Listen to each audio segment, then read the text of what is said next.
Ողջույն, դուք դիտում եք Civilnet-ը, Civilnet-ի տաղավարում այսօր ես հյուրընկալել եմ ազգային ժողովի պատգամավոր Արամ Մանուկյանին, բարև ձեզ պարոն Մանուկյան, Հայ ազգային կոնգրեսից նշեմ։ Մի երկու օր առաջ հրապարակվեց իշխանությունների տեսակետը 4+4+4 ձևաչափով բանակցությունների արդյունքների չեղյալ հայտարարելու վերաբերյալ խոսքը այն մասին էր, որ 2016 թվականի մարտ-հունիս ամիսներին բանակցություններ էր ընթանում այդ ձևաչափով իշխանությունների հետ ընտրական օրենսգրքի շուրջ, որպեսզի ունենանք այնպիսի ընտրական օրենսգիրք, որը հնարավորինս կապահովի արդարացի ընտրություններ կամ ընտրությունների արդյունքներ։ Հունիսի 16-ին համաձայնագիր ստորագրվեց 4+4 ձևաչափով քաղաքասարակությունը չստորագրեց, սակայն նշեց, որ առաջընթաց է դա եւ պարզվեց, որ արդեն ամսվա մի ամիս ժամանակահատվածում փաստորեն այս ձեռք բերված համաձայնությունը չեղալ հայտարարվեց։ Ինչով եք պայմանավորվում բանակցությունների նման անփառունակ տապալումը կամ արդյունքների։ Վերջին բառին համաձայն չեմ անփառունակ տապալում, որովհետև գործընթացը դեռ շարունակվում է եւ իշխանությունն է ասել, որ պատրաստ է էլի քննարկումների եւ այս ընթացքում քննարկումներ գնացել են։ Այսինքն այնպես չէ, որ մենք հանկարծակի եկանք, որ այս վիճակին ենք հասել, եղել են տարբեր շարունակվում է։ Այո, հիմա այդ շարունակում են։ Արդյունքները զրոյացված են։ Չէ, արդյունքները զրոյացված չեն, կասեմ դրա մասին, գնում են փոխանակումներ տեղեկությունների առաջարկների, որոնք համաձայնեցում են նաև քաղաքացիական ներկայացուցիչների հետ պարտադիր, մենք այսպես դաշինք ենք կապել, առանց նրանց համաձայնության ոչինչ չի լինելու։ Քաղաքասարակության հետ, եթե նրանք կտան համաձայնություն որևէ կետի շուրջ, ապա մենք նրան կհամաձայնենք։ Եթե չեն տա, մենք միայնակ իշխանության հետ որևէ համաձայնության չեն գնալ։ Սա հստակ է եւ իշխանությունը գիտի եւ քաղաքասարակությունը գիտի։ Սա զուտ պարկեշտության խնդիր է։ Սկսել ենք բոլորով, պետք է բոլորով համաձայնություն լինի process-ը ավարտել։ Այսինքն կոնսենսուսային լուծման մեր մասով, այսինքն եթե քաղաքասարակությունը ասում է փաստաթուղթը մեզ չի բավարարում, մենք ասում ենք շատ լավ, մեզ էլ չի բավարարում։ Իրար կամ համոզում ենք, որ լավն է, կամ համոզում ենք, որ վատն է, դուրս են գալիս միասնականով։ Այդպես եղավ նաև ստորագրության ժամանակ։ Իրենք չստորագրեցին, բայց մեզ ասեցին նորմալ է, ստորագրեք։ Հիմա սա իհարկե իշխանության մեղքով է, ինչ որ ասեցիք, իշխանության անպատասխանատու վերաբերմունքի արդյունք է, որովհետև ընդ որում իրենք բանի մեջ գրել էին իրենց արդարացման մեջ, որ տեխնիկական միջոցների չլինելու պատճառով է, իսկ իրական պատճառը պետք է գրեին, օրենքով այդպես է մենք այդպես ենք քվեարկել, ֆինանսական միջոցների չլինելու պատճառով։ Իրանք չեն կարող ֆինանսական միջոցները կան, պակասում է տեխնիկական հնարավորությունները։ Եթե ֆինանսական միջոցները կան եւ պայմանավորվածությունները դեսպանների Եվրոմիության ասել են, որ եթե դուք այս քայլերը անում եք, մենք գումարը տալիս ենք, ուրեմն գումարի խնդիրը պայմանավորվածություն ուժի մեջ է, այդտեղ խնդիր չկա։ Քաշել են, հա։ Կարելի է այդպես ասել, հա։ Դա պատերվակ իրենք օգտագործից, բայց չէին կարող գրեն ֆինանսների չլինելու պատճառով։ Եթե տեխնիկական խնդիրներ, եղբայր, ինչու իրանք այս ամբողջ ընթացքում այդ պատվերը չէին տվել 2 ամիս, 5 ամիս, 8 ամիս առաջ, բայց հիմա այն որ իրանց վրա է պատասխանատվությունը, այդ քայլը անցնենք առաջ։ Հիմա ես չեմ ուզում մեղավոր գտնել, իրանք մեղավոր են, ակնհայտ է, պետք չի ապացուցել, որ իրանք մեղավոր են, բայց մեր խնդիրը հետևյալն է, չկործանել ամբողջ գործընթացը, որովհետև հասել ենք որոշակի բաների եւ հիմա էլ կա որոշակի պայմանավորվածություններ եւ եթե հասնենք մենք դրան, այս հայտարարության մեջ մենք տարածել ենք հայտարարության եւ հայտարարության մեջ հստակ ասում ենք իշխանություն համաձայն ես, առաջարկում ես, առաջարկներ ունես, շատ լավ, էլի քննարկենք, բայց այդ առաջարկների մեջ, քանի որ արդեն քանի անգամ ձեր ասած բառով քաշել ես, անընդհատ հասել ենք պրավալի, փորձել ենք կռիվ տալ առաջ գնալ, անընդհատ հասել ենք ինչ-որ բանի, իրանք ասում չէ չի լինում, 10 մատեր չեղավ, 2 մատեր չեղավ, այսինքն իրանք անընդհատ չեղավի քայլերն են իրականացնում։ Կոնգրեսը հայտարարություն է տարածել մեր զրույցից երևի մի ժամ առաջ, մենք կանրադառնանք այն պայմաններին, որ առաջ է քաշում, 5 պայման է, չէ՞, բանակցությունների համար, սակայն մինչև դրան անդրադառնալը կոնգրեսի հասցեին քննադատություն է հնչում, թե ինչու եք նստել մի իշխանության հետ բանակցությունների, որը կարող է իրեն պահել այսպես, արդյունքը ասում են ակնհայտ է, տեսեք, իրենց բնույթն է այդպես, որովհետև իրենց խնդիրը կարծես թե բանակցությունների միջոցով լեգիտիմացնելն է իրենց իշխանությունը,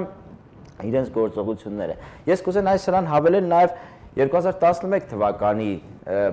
Հայ ազգային կոնգրես իշխանություն բանակցությունները կրկին քննադատություն կալի, թե ինչու եք բանակցում, միևնույն է վերջում խաբելու են ամեն ինչ զրոյացվելու, այդպես էլ եղավ։ Հիմա ինչու եք նստել իրենց հետ բանակցությունների, իմանալով, որ իրենք կարող են այսպես պահել ու պահեցին իրենց։ Շնորհակալ եմ հարցի համար։ Նախ մեծ սկզբունքը։ Դուք գիտեք, որ մենք կողմնակից ենք սահմանադրական ճանապարհով իշխանապողության գնալու, եւ եթե մենք հասնենք ընտրական միջոցով իշխանապողության, դա կլինի իդեալական տարբերակ։ Կլինի, թե չէ, չի լինի, չգիտեմ, բայց մենք ձգտելու ենք դրան։ Այդ ճանապարհին մենք գնացինք այսպես երկրորդ անգամա փոცხի վրա ենք ոտքը դնում, կարող է էլի հարված ստանանք, կարող է ոչինչ չստանանք, ու այն չարախոսներն են ասեն, տեսա գնացին ոչինչ չեղավ։ Դա չարախոսություն չէ, ուղղակի չէ, կամ լավ չէ, իրանք ուզում են որ անհաջող լինի, ասեն տեսակ մենք ճիշտ ենք դրս, բայց ինձ չի հուզում դա։ Եվ այս անգամվա բանակցությունները դերենիկ մի փոքր տարբերում են նրանցից, որ մենք մենակ չենք բանակցում։ Բանակցող այս կողմում են քաղաքացիական ամբողջ հասարակությունը, որը երբեք չի եղել, միջազգային հանրությունը, ԵՀԿ-ԺՄԻԿ, Վենետիկի հանձնաժողով, Եվրոմիության պատվիրակություն, Միացյալ Նահանգների դեսպանատուն, ՄԱԿ եւ այլն եւ այլն։ Այսինքն բանակցող այս կողմում նշածս ամբողջ ճակատն է, այն կողմում միայն իշխանությունն է։ Եվ իշխանությունը, եթե 4+4-ը ստորագրեց կամ մենք հույս ունենք ինչ որ բաների պետք է գա դեռ, ապա լինելու է ոչ թե կոնգրեսին սիրելուց կամ կոնգրեսից վախենալուց դրա հետևանքով, այլ այն լայն ճակատ բանակցողների դաշտից այս նստարանի երկարությունից է ինքը վախենալու կամ ընդառաջ գալու։ Ինչու՞, որովհետև ինքը այս կառույցների հետ խնդիր ունի լուծելու, այս տարի, եկող տարի բոլոր մնացած գրանտ ստանալու, վարկ ստանալու, դժկայաստանալու ընտրությունների արդյունք եւ մեզ չէ, որ ինքը ընդառաջ է գալիս է նշածս բոլոր խաղացողներին ընդառաջ։ Բայց ճիշտ չի կարող որ ձեզ ընդառաջ գալ, այսինքն հայկական ուժերին։ Մեզ չէր գա, եթե միայն լիներ ասենք կոնգրեսը, ինքը չէր գա ընդառաջ, որովհետև մեր կողքին են այս հարցում օրինակ ՕԵԿ-ը, Բարգավաճը, քաղաքացիական 300 կազմակերպություններ, որոնք միջազգային կառույցների ներկայացուցիչ են, Եվրոմիության պատվիրակությունը, կներեք, ոնց որ թե լուրջ խաղացողների մասն եմ ես ասում, Միացյալ Նահանգները, ՄԱԿ-ը եւ այլն։ Եվ ինքը եթե մերժելու է այս օրենքի նախագիծը, հաջորդը կամ նախ, ապա մերժելու է սրանց այդ հարաբերությունները։ Հակին կարա մերժի, կարա նույնիսկ կրակի, կարա փորձը ցույց է տալիս, որ Սերժ Սարգսյանը լավ էլ պայմանավորվում է միջազգային հանրության հետ։ Ես 2008 թվականից հետո իրադարձություններն եմ ասում, փաստացի նրանք լեգիտիմացրեցին Սերժ Սարգսյանի իշխանությունը, չէ՞, որի Ջրբաժանը դարավ 2011 թվականը։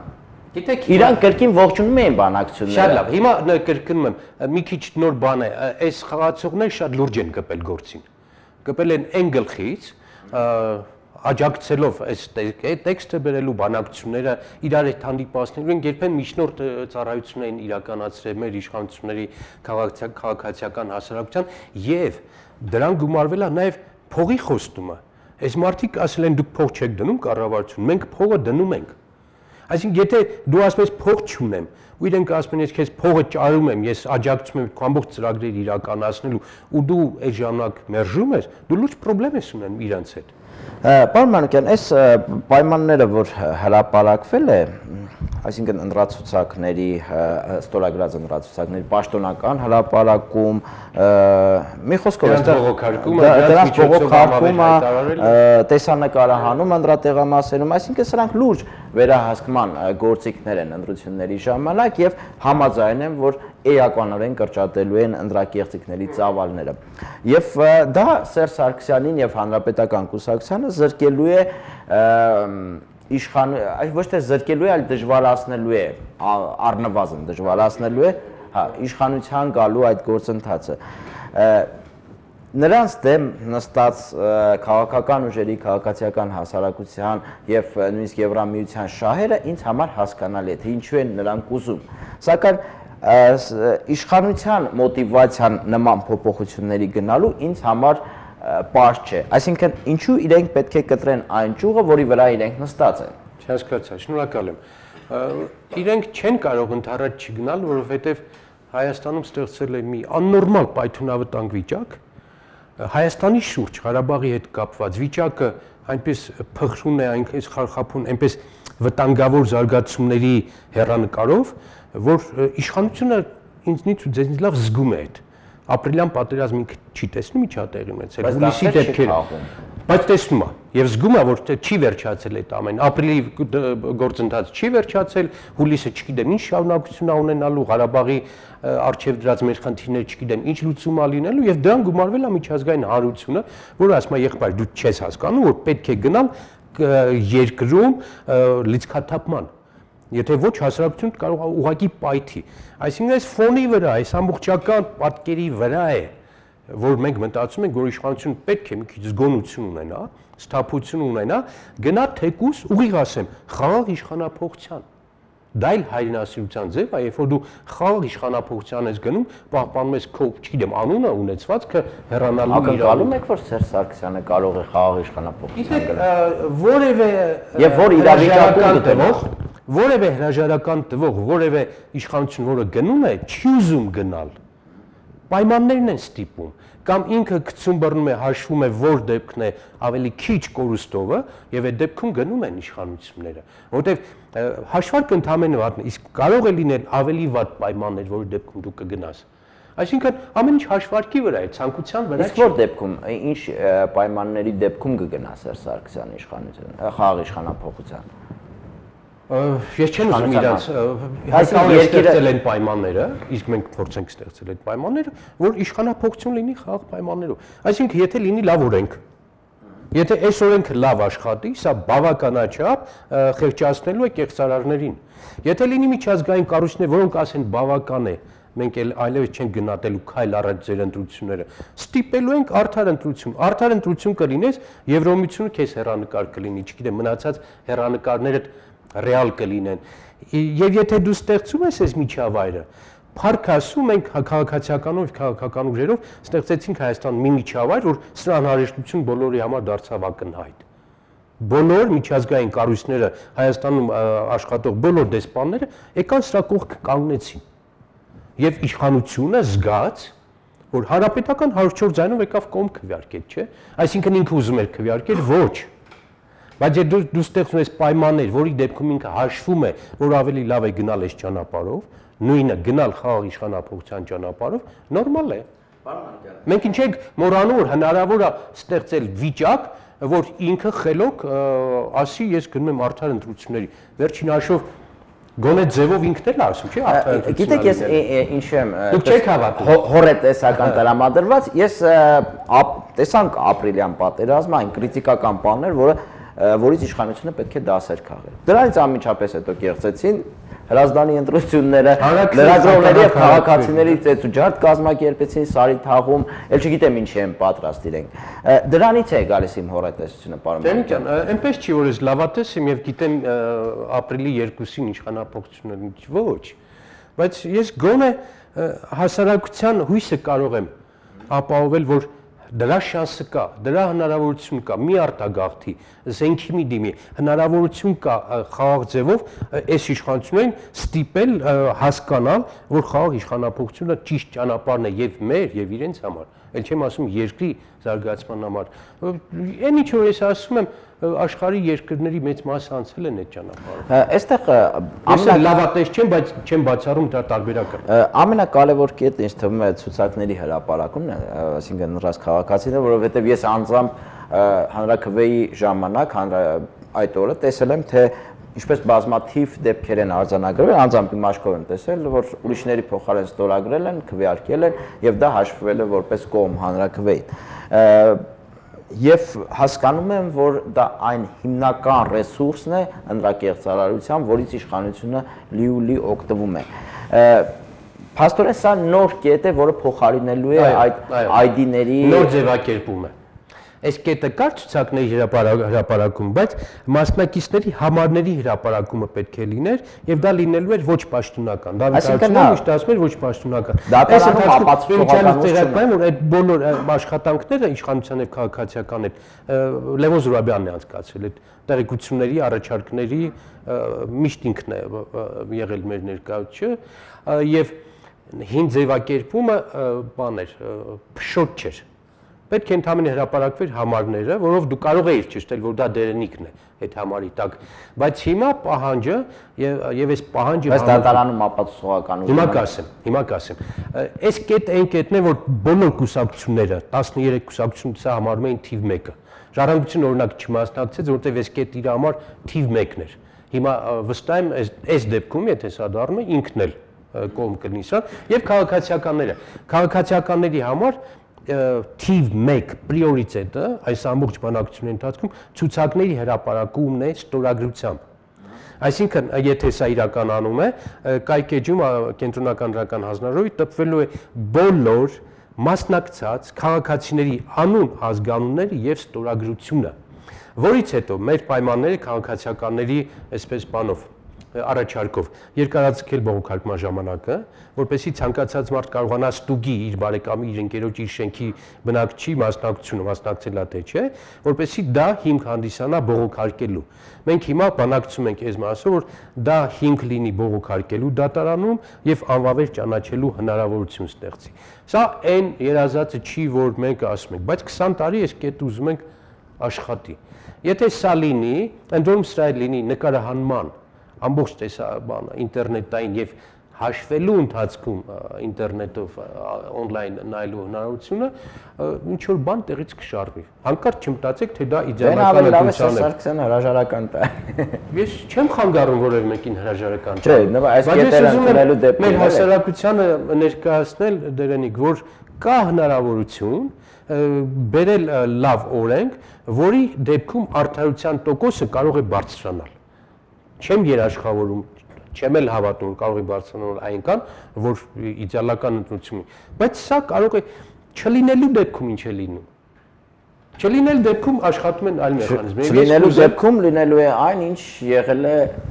նախորդ տարիներին։ Նախորդ ընտրություններին։ Դրան հաջորդում է փողոցը, հաջորդում է ապստամբությունը, հաջորդում է անհաջողությունների դրսում, կներեք, եթե դու ներսում թքելու ես բոլոր միջազգային կառույցների վրա, մի բացառի, որ դրսից կարող ես ունենալ անհաջողություններ։ Իրանք չեն հաշվելու այսքանը։ Այսպես լինենք։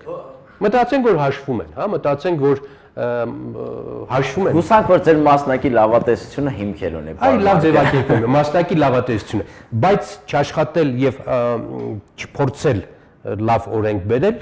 որը ինձ համար հետեւյալն է։